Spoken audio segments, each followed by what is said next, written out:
Boa noite, queridos irmãos. Mais alegres, felizes de mais uma vez usufruir dessa vibração aconchegante que vocês têm aqui, que nutre muito as nossas almas, viu? Vocês não se dão conta disso. O Grupo Oswaldo Cruz começou lá atrás, na casa de um dos fundadores, que ainda está vivo, é o último. Depois foi numa salinha do antigo não existe mais, Cinema Esperanto. Não sei se alguém aqui lembra que existiu isso lá no centro de Petrópolis. E entrava no cinema, e tinha a plateia do lado de lá, e do lado de cá tinha uma escadinha, tinha uma salinha lá que o dono do cinema permitiu que pudesse fazer as reuniões lá. Então quem estava na reunião às vezes, ficava escutando os tiros dos bandidos, assim, do lado de lá. Mas dizem também que no final do filme até o bandido ficava mais arrependido de ser bandido, sabe? Bem, e o Chico uma vez apareceu por lá, simplesmente assim. Ele vinha muito na casa da dona Suzana Mouzinho, ali no centro da cidade, no edifício do Cal. Muitas vezes o Chico esteve em Petrópolis, não sei se vocês sabem disso. Um belo dia ele chegou lá do lado de... Chegou, a reunião já tinha iniciado, foi lá no final, sentou nos banquinhos toscos que tinham lá e participou, como vocês estão aqui participando. Aí foi dito para ele que nós iríamos mudar para uma sede lá no Morém, etc., que é onde temos a nossa casa até hoje. Aí o Chico disse, olha, naquela época o nosso presidente, seu Daniel, que também já está desencarnado, quando forem para lá, leva essa vibração aconchegante daqui. Essa que a gente vive aqui, que não nos damos conta que existe. Bem, mas vamos à nossa tarefa que nos foi encomendada devidamente, falar sobre a parábola do fariseu e do publicano, está em Lucas 9,14. E vamos fazer, primeiro vamos ver qual é a parábola, para todo mundo se conscientizar, depois vamos um pouquinho de história. Doutrina espírita também né? Tem que enriquecer um pouco. E depois vamos discorrer sobre o tema. A parábola foi dita pelo Jesus, que diz assim: 2 homens subiram ao templo para orar. Um era fariseu e o outro publicano. O fariseu em pé orava em seu íntimo: Deus, eu te agradeço porque não sou como os outros homens roubadores, corruptos, adúlteros, nem mesmo como este cobrador de impostos. A mente do dedo estava lá, né? Jejuo 2 vezes por semana e dou o dízimo de tudo quanto ganho. Essa era a prece do fariseu. Entretanto, o publicano ficou à distância, nem ficou perto do altar. Ele sequer ousava olhar para o céu, mas batendo no peito confessava: ó Deus, sê benevolente para comigo, pois sou pecador. Então Jesus disse, ensinando como se deve orar: eu vos asseguro que este homem, o publicano lá era odiado, depois vamos ver até por quê, né? Este homem e não o outro foi para sua casa justificado diante de Deus, quer dizer, ele realmente entrou em contato com Deus, porque Deus não cria sintonia com um egoísmo, com vaidades pessoais, tá? Porquanto todo aquele que se vangloriar será desprezado, mas o que se humilhar será exaltado. Falando um pouquinho, antes de passar para a parte histórica do publicano e do fariseu, nós temos que entender que o principal item que nos proporcionará a evolução se chama humildade. Sem isso, não vamos chegar perto de Deus sequer. E o ego que administra a nossa ainda personalidade que estamos, ele ego mais o sufixo ismo, né? Ismo, sufixo ismo, espírita mais ismo, espiritismo, significa uma escola, cultuar, né? Então o ego mais ismo é, né? Egoísmo, que é aquilo que o ego cultua, que é a escola psicológica que você adota no teu procedimento, no teu comportamento, no teu modo de ser. Então precisamos humilhar o ego, porque a nossa realidade divina é o eu superior.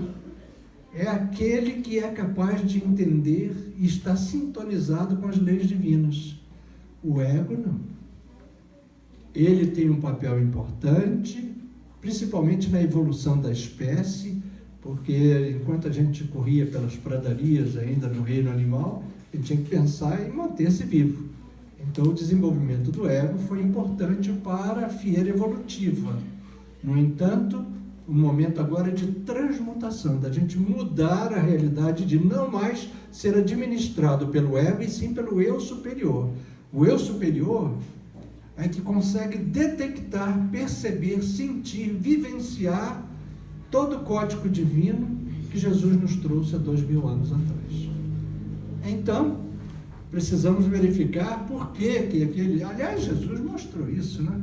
Se tinha uma coisa que era assim, feito pelas escravas na época de Roma, que não podiam se vestir da cintura para cima, quando chegava um patrício romano te visitar, elas vinham com uma baciazinha e lavavam os pés daquele patrício, porque lá era sandálias, estradas poeirentas, né? Pois Jesus lavou os pés dos apóstolos. Nós temos condições de lavar os pés aqui uns dos outros, assim, tranquilamente, né? Mas nós temos nossas barreiras emocionais que o ego não nos permite certas atitudes, mas Jesus fez e mostrou por isso que ele era o caminho, também a verdade e a vida que um dia alcançaremos. Mas fariseu, que era o farisaísmo? Que era tanto o fariseu, os saduceus, os essênios, os samaritanos, eram tudo correntes do judaísmo, tá? E os fariseus consistiam em um partido religioso dos judeus, uma facção do judaísmo, tá? Que era radicalmente conservador. Seus integrantes se orgulhavam por se acharem cumpridores da lei e das tradições. Em diversas ocasiões, Jesus confrontou e repreendeu representantes desse grupo pela religiosidade hipócrita. Chegou ao ponto de dizer que eles eram túmulo caiado por fora e cheio de podridão por dentro. Jesus foi bem rigoroso em certos momentos. Era comum que os fariseus fossem ao templo para orar. Pela fama de piedosos que ostentavam, eles gostavam de exibir sua condição de religiosos, fazendo orações em lugares públicos. Que era para mostrar para todo mundo que eles eram piedosos, que eles eram estágicos, que eles eram rigorosos, etc., da forma exterior de ser, né? Os publicanos formavam um grupo profissional da época de Jesus, que era empregado pelos romanos. Gente, alguém do judaísmo sendo empregado dos romanos já por si só era odiado de uma forma intensa, né? Eles exerciam a função de cobrar os impostos e taxas alfandegárias, coisa que ainda hoje a gente ouve falar, né? Imposto, taxa, qualquer coisa nesse sentido. Acho que vocês devem ouvir falar muito sobre isso. Os publicanos eram desprezados pelos demais judeus, mas desprezado mesmo. Quando passava por um publicano, eles cuspiam de lado e falavam raca, que era uma forma pejorativa de dizer, naquela atitude, eu tenho nojo de você. Não era nem eu odeio, eu tenho nojo de você, tá? O motivo disso é que eles eram considerados traidores, porque eram judeus, e corruptos, porque alguns tinham assim uma coisa que vocês também não devem ter ouvido falar, de cobrar um pouco mais para botar no bolso, coisas assim, né? Diferentemente dos fariseus, os publicanos não andavam pelas sinagogas, não podiam, né? Quando desejavam orar, eles procuravam a área externa do templo, a qual tinham acesso por serem judeus. Podiam ficar longe, não onde o farisaísmo dominava. Foi exatamente isto que fez o publicano da parábola de Jesus, para a gente entender um pouco a parábola. Alguns estudiosos estabelecem que havia dois tipos de publicanos, agora um pouco de história. Os gerais, a quem cabia velar pelos tributos cobrados dos judeus ante o imperador. E os representantes de cada região. Porque Roma era um negócio impressionante, tá? tudo administrado, tudo por setores, por regiões, designados entre as próprias populações de quem as taxas eram arrecadadas e considerados os verdadeiros ladrões e, portanto, pecadores diante da lei mosaica. Na organização, agora também fazendo parte para entender o que eles faziam, na organização imperial romana do século I depois do Cristo, foi adotada a estrutura de taxação helênica no leste do Mediterrâneo. Vocês já ouviram falar qualquer coisa de sobretaxa? Qualquer coisa assim? Cobrança? É interessante, isso já existia há 2000 anos atrás, tá? Herodes o Grande reivindicou de 25% a 33% dos grãos da Palestina e 50% do fruto das árvores. A taxação direta também incluía taxas per capita em dinheiro. Em adição, Herodes impõe taxas indiretas no trânsito de comércio e no mercado de troca. O templo, além disso, né, dos judeus, reivindicava taxas em espécie e em dinheiro.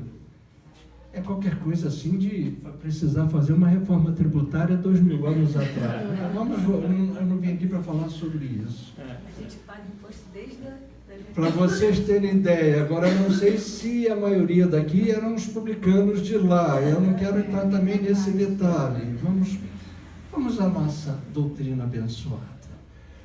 E aí, essa parábola mostra um aspecto de como orar, ou a sinceridade na oração. Como nós vamos verificar, e eu gosto de começar por aqui, existem dois aspectos importantes: o momento de oração e o estado de oração. O momento de oração, todos nós conhecemos, você vai, tem antes de dormir, enfim, não sei, cada um tem um ritual, né, diante de circunstâncias que cria aquele momento de oração. É importante o momento de oração? Sim, falou em oração, tudo é importante. No entanto, o que tem acontecido é que nós temos o mau hábito de querer dar um poder assim mágico àquele momento, e porque logo no minuto seguinte a gente passa a mesma postura negativa com pensamentos indevidos, achando que aquele momento vai solucionar problemas para os quais nós não estamos ainda predispostos a obter a solução.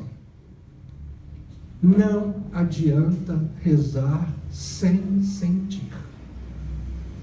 Quando a gente gosta de alguém, o marido gosta da esposa, enfim, a mãe gosta da filha e tal, quando a gente lembra de alguém que a gente ama, quando a gente fala, a gente sente uma emoção. É normal isso aqui para nós. Se nós vamos nos dirigir a Deus e não temos sequer uma emoção, até porque nós não conseguimos, e eu estou falando do movimento espírita, que tem uma consciência mais ampla, nós ainda não conseguimos vivenciar o primeiro mandamento que deveríamos observar. Qual é? Amar a Deus sobre todas as coisas. Gente, está bem claro, português definido. Nós amamos a Deus sobre todas as coisas. A gente ama a mulher, ama o marido, ama o filho, ama o carro, ama a casa, ama a poupança, ama não sei o que, ama isso, ama a árvore, ama as estrelas, mas nós temos que amar a Deus sobre todas as coisas. E a primeira prece que a gente deveria fazer de manhã, abrindo o coração, é pequena, profunda e definitiva. Pai, te amo porque existo. Porque eu tenho o dom da vida. Tudo aquilo que nós tivemos, aí, lembrem, façam um esforço de memória, tudo aquilo que tivemos que foi bonito, que alegre, feliz, que nós tivemos, só vivenciamos isso porque vivemos, porque existimos. Agradecemos muito se alguém nos dá a mão numa hora difícil, mas Deus te deu a vida e nós agradecemos por ela a cada dia. Sequer amamos a Deus sobre todas as coisas e precisamos ser francos. E o estado de oração não é aquele estado de beatitude que você fica lá com um terço nos nossos procedimentos de outrora, falando, porque a prece não é um compêndio de verbosidade. A prece é um estado de sentimento interior. Até porque Jesus disse que o reino dos céus estava onde? Dentro de vós, dentro de nós. E se o reino dos céus está dentro de nós, onde é que Deus reina? No reino. Portanto, Deus está dentro de nós. E como é que você percebe Deus dentro de você? Falando? Normalmente nós ainda temos aqueles atavismos de botar as mãos e ficar olhando para o céu, imaginando que tem aquele velhinho barbudo lá em cima, com todo o poder, fazendo bolinhas e jogando para o infinito, mundos novos. Gente, tanto é que a primeira pergunta do Livro dos Espíritos é o que é Deus, não é quem, porque tiramos esse aspecto antropomórfico dessa realidade. Então, o estado de oração é um estado de espírito que você procura perante o que você já conhece das virtudes já conquistadas, vivenciá-las onde quer que você esteja. Roberto Saggioli, contemporâneo de Freud, ele tinha, psicanalista também, ele tinha uma proposta que levou adiante, chamada psicossíntese. O que é psicossíntese? Temos aqui algum psicólogo presente? Psicossíntese é exatamente verificar quantas personalidades nós temos. Quando a gente está em casa, normalmente uma. Quando a gente está vendo lá o jogo de futebol e o nosso time está perdendo, o juiz está roubando, é outra. Quando você está no trânsito e aquele nosso irmão passou, raspando em você, é outra. E quando você está no centro espírita, aquela face cândida, linda, né? Meu irmão, minha irmã, a gente tem até um live de angelitude, né? Então, quantas personalidades nós temos? Roberto Saggioli chegou à conclusão que nós tínhamos que fazer uma síntese e ser um em qualquer lugar. E o melhor que você possa ser. Porque você evita conflitos emocionais. E você não, e agora trazendo para a doutrina espírita, você não se compromete perante as leis divinas. Porque precisamos ser um. Jesus já disse, seja a tua palavra sim, sim, não, seja um. Continuando, o que Deus lhe concederá sempre, se o homem pedir com confiança, é a coragem, a paciência e a resignação. Se Deus perceber você ligado a Ele, porque as leis divinas não podem ser subornadas. Não adianta fazer aquela carinha de autopiedade quando a coisa está ruim, porque você tem que consolidar o teu relacionamento com Deus quando tudo bem. A cada dia dizer, Pai, eu te amo porque existo. E tudo que a gente sofre é passageiro. Qual é a nossa destinação? Angelitude. Se Ele te fez, ainda te destinou para a angelitude de forma sem dúvidas, tu tem que amar esse Pai totalmente. Se alguém nos ajuda aqui fora em alguma coisa, em um problema, porque a gente fica com um sentido de gratidão, sou eternamente grato a fulano, etc. E a Deus que te deu a vida, você não teria que ser eternamente grato? Então também lhe considerar os meios de se tirar das dificuldades por si mesmo, mediante ideias que fará os bons espíritos lhe sugerir. É o outro problema quando a gente faz uma prece. Às vezes, né? Vocês conhecem M e M, eu já tenho uma palestra que é M e M. A palestra é essa mesmo, M e M. M de mérito e M de misericórdia. Deus olha para a gente como Pai amoroso, compassivo. Então, coitado do céu, você ainda não sabe rezar.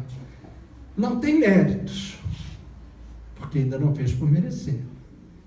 Nada. Mas a minha misericórdia se manifesta como Pai amoroso e bom que eu sou. Então Ele nos dá exatamente sugestões, nos dá força, coragem, paciência. Deus assessora os que ajudam a si mesmos, de conformidade com essa máxima: ajuda-te que o céu te ajudará. Primeiro você tem que fazer por onde, para poder receber. É simples assim e profundo assim. Porque não basta ficar rezando e não arregaçar as mangas. Vamos imaginar que vocês aqui precisem dessas nossas irmãs secretárias que vão na nossa casa limpar, etc. Tá? E aí vocês botam lá um anúncio, ela chega: olha, eu sou ótima, eu sei limpar, sei arrumar, sei tudo. Aí vocês, então ótimo, quanto é que você... eu quero X, tudo bem, resolvido.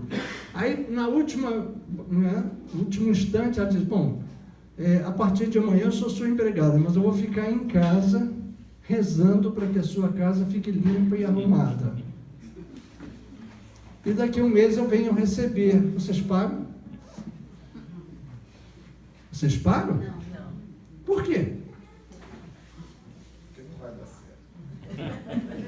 Mas a gente quer receber sem fazer nada de Deus da mesma maneira. Nós não fazemos nada para ter crédito, não arregaçamos as mangas, não ajudamos a ninguém, pensamos só em nós, mas queremos o salário no final, depois, com aquela cara de autopiedade, achando que as leis divinas podem ser subornadas.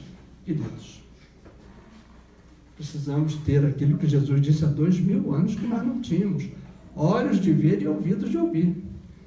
Entretanto, as mais das vezes, o que o homem quer é ser socorrido por milagres sem despender o mínimo esforço. Isso está no Evangelho segundo o Espiritismo, capítulo 27, item 17.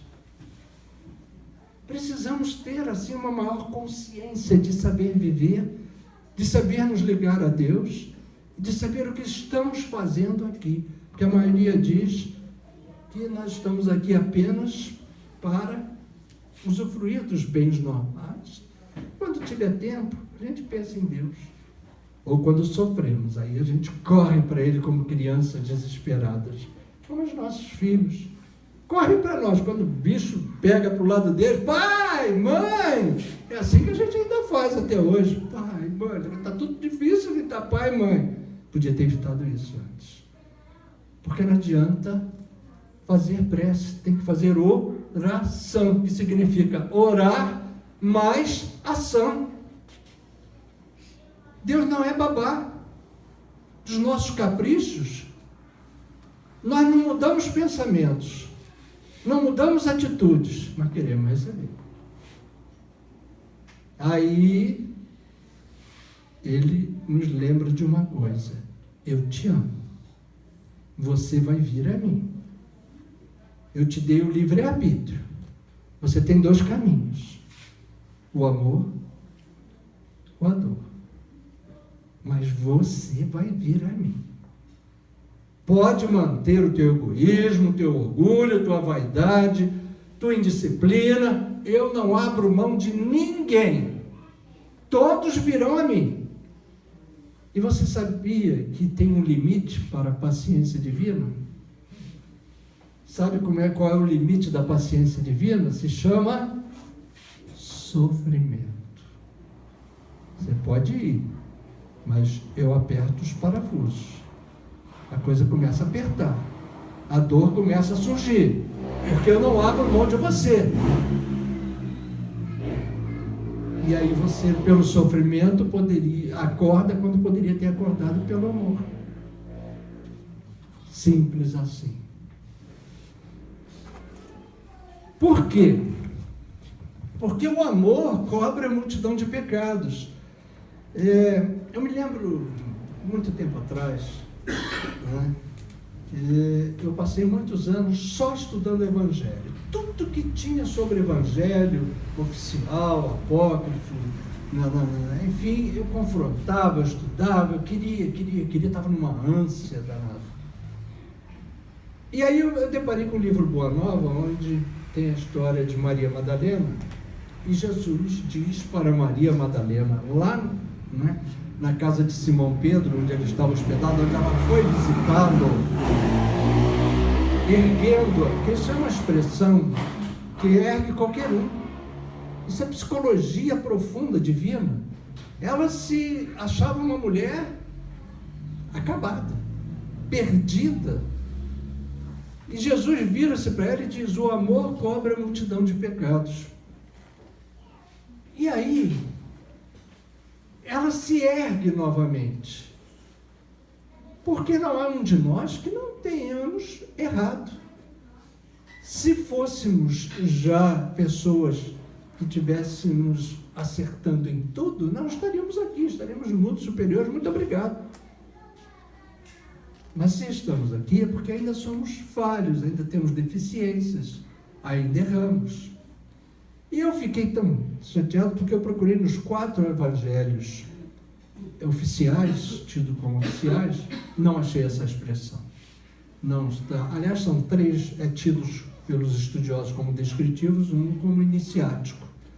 Mateus, Marcos e Lucas são chamados evangelhos descritivos, porque eles descrevem o que aconteceu. O de João não, é iniciático, porque ele traz coisas que são livros de muita profundidade, tá? E tem até o menor versículo da Bíblia, está no Evangelho de João, quando ele diz: Deus é amor. O menor versículo que tem na Bíblia está no texto. E eu procurei, e não achei. Eu parti então para ler no Velho Testamento, não tinha, e eu fui para as epístolas de Paulo, todas não tinha. Quando eu entrei de Pedro, no capítulo 4, versículo 8, está lá escrito: o amor cobre a multidão de pecados. E eu fiquei tão feliz. Por quê? Porque no livro Boa Nova consta que Maria Madalena estava no palacete dela, ouviu a mensagem de Jesus, na manhã entrou em conflito e passou uma noite, né, meditando sobre aquilo. Na manhã seguinte pega uma barca, vem o Rio Jordão, se abre e fecha lá embaixo e forma aquilo que por determinada margem, aqui é Lago de Genezaré, aqui é o Mar da Galileia, ali é Mar de Tiberíades, dependendo da margem, tá, tem um nome.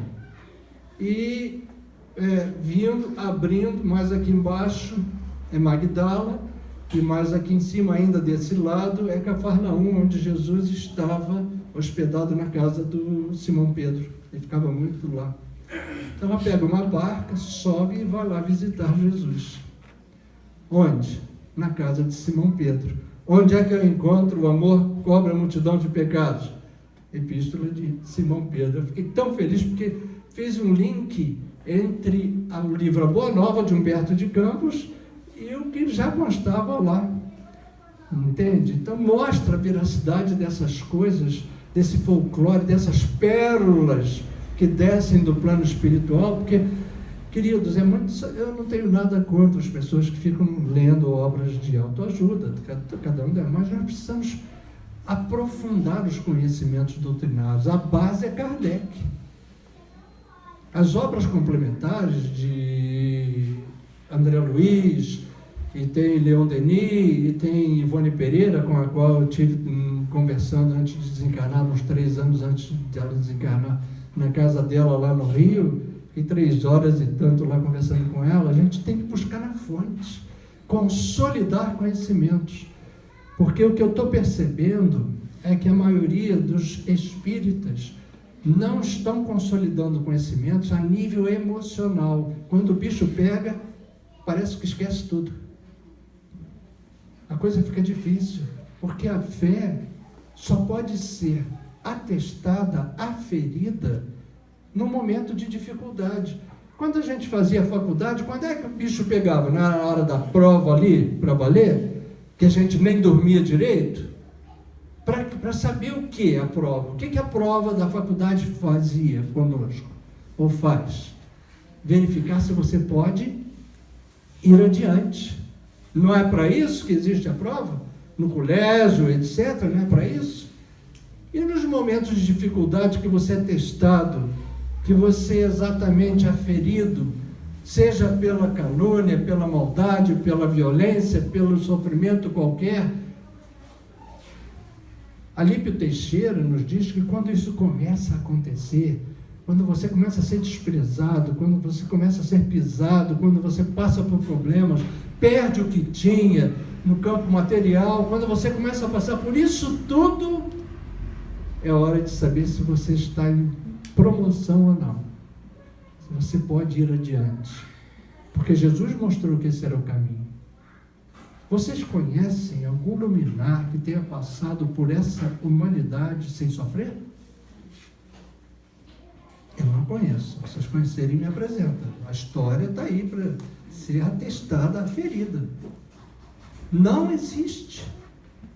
O sofrimento é a bênção que nos faz despertar para a realidade, e nessa hora, se você é sincero, a tua prece encontra reforço. Sendo que Emmanuel nos traz uma realidade mais profunda. Arregaça as tuas mangas e vá para a prática do bem. Porque muitos dos problemas serão resolvidos antes que aconteçam, para quem se predispõe a amar o próximo como a si mesmo. Para quem sai da sua zona de conforto, para quem encontra tempo para aquele que te deu a vida, na figura do teu semelhante que precisa mais do que você. Então não adianta ficar fazendo simplesmente preces, porque a cada um será dado segundo suas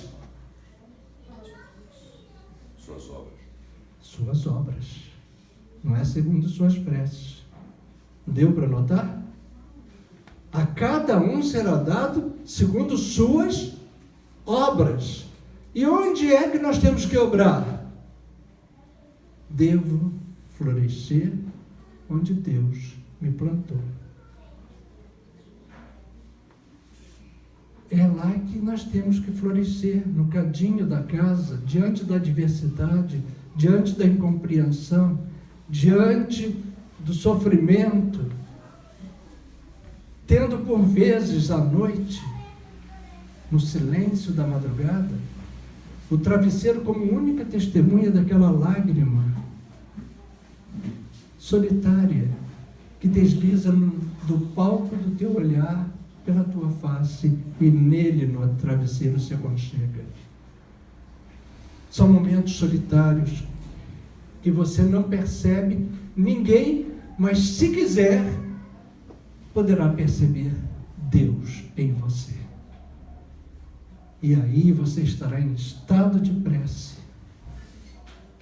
E aí você se sentirá forte. E aí você perceberá que Ele estará sempre conosco. Porque se nós, com a nossa imperfeição, nós não abandonamos os nossos filhos, por que vamos achar que Deus nos abandonaria? Lê do engano. Então o amor cobre a multidão de pecados. Podemos pagar com moedas de luz os imensos débitos de sombras contraídos por atacado em priscas eras até agora. Está nas nossas mãos. O que nos impede de mudar a partir de agora?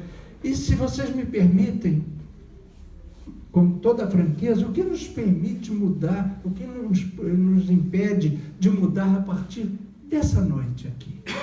O que nos impede de sairmos daqui melhores, definitivamente, do que aqueles que entramos? Questão de opção, questão de querer, de viver Deus na sua vida, de mudar as concepções, de humilhar o egoísmo, de saber que é dando que se recebe. Não vamos pagar aquela nossa secretária no final do mês, com certeza, como não teremos méritos, teremos força para suportar, mas muitos dos nossos sofrimentos e das nossas dores poderão ser extirpados, afastados, se nós conseguirmos sair de nós mesmos em direção àquele que está do nosso lado. A nossa epopeia começa próximo de nós. Estamos no lugar certo, com pessoas difíceis, pessoas às vezes que nos maltratam, que não nos compreendem. E se tem uma coisa que o espírita precisa fazer urgentemente é parar de reclamar. A energia que se perde para a reclamação é a que faz falta para a edificação, para a luta. E no momento em que está tudo escasso, vamos economizar então para o melhor, que é uma atitude inteligente. Precisamos, pois, continuar.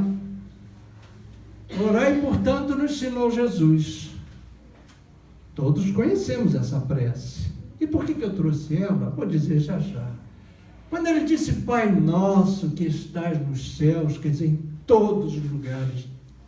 Porque se você sair daqui e se projetar 20 mil quilômetros para o infinito, de lá olhando para cá, você vai ver o céu. Aqui também é o céu. Está em todo lugar. Santificado seja o teu nome. Sinta essa devoção santa de se dirigir a Deus dentro de você. Venha a nós o teu reino. O teu reino é de amor, porque, segundo o apóstolo João, como eu disse aqui, no menor versículo da Bíblia, Deus é amor. Seja feita a tua vontade, não a nossa, aqui na terra, como no céu, como em todo lugar. Dá-nos o pão nosso de cada dia, que é o momento da luta, do cotidiano, enfrentar sem reclamar, sem lamentar, porque muitos dariam tudo para estarem nos nossos lugares. Perdoa as nossas ofensas, assim como também perdoamos aos nossos ofensores. Como é que a gente lida com isso aqui, hein? Isso é um contrato bilateral que você faz com Deus. Pede o perdão a Ele da mesma maneira que tu perdoa os outros. E como é que a gente perdoa aquele que nos deu a fechada ali no trânsito? Deus te abençoe, meu irmão, não é assim? Como é que a gente perdoa aquela pessoa que nos ofende, que nos calunia, que nos fere? Como é que a gente perdoa? Joana de Ângeles nos diz que tem uma fórmula para saber se a gente está evoluindo. Pelo índice de tolerância para com as falhas e os defeitos alheios. Qual é o nosso índice de tolerância? De 1 a 10? Não vamos entrar em detalhes. E não nos deixeis entregues à tentação. Para quê? Porque tentação, querido, todos sofremos. De alguma forma, de algum jeito, de algum padrão. Tá? Precisamos ter Deus dentro de nós para lutar contra isso. Mas livrai-nos do mal. André Luiz diz que, mais uma vez, reconheci que a prece é o poder máximo conferido pelo Criador à criatura. A prece agora que procuramos conscientizar nessa noite. Aquela que você ama a Deus sobre todas as coisas. O combustível desse poder se chama amor. Amar a Deus sobre todas as coisas. A mente, eu acho lindo isso, está no mecanismo da mediunidade. Quando você sente Deus em você, a mente centralizada na oração pode ser comparada a uma flor estelar aberta ante o infinito, absorvendo-lhe o orvalho nutriente de vida e luz. Eu acho lindo, profundo, está no livro Mecanismos da Mediunidade. E tenho a certeza que Jesus disse que estaria conosco. Está em Mateus 28, 20. Eu estarei convosco todos os dias até o final dos tempos. Sempre. Não se sinta sozinho. A solidão é um apego que a gente tem para as pessoas. Mas se você começa a vivenciar Deus dentro de você, a solidão deixa de existir. Pode sentir a soledade, mas não a solidão. E é por isso que a gente precisa entender que Ele está conosco e estará sempre para guiar as nossas vidas, para guiar os nossos impulsos. Portanto, queridos, que sejamos nós uma oração viva, onde quer que estejamos.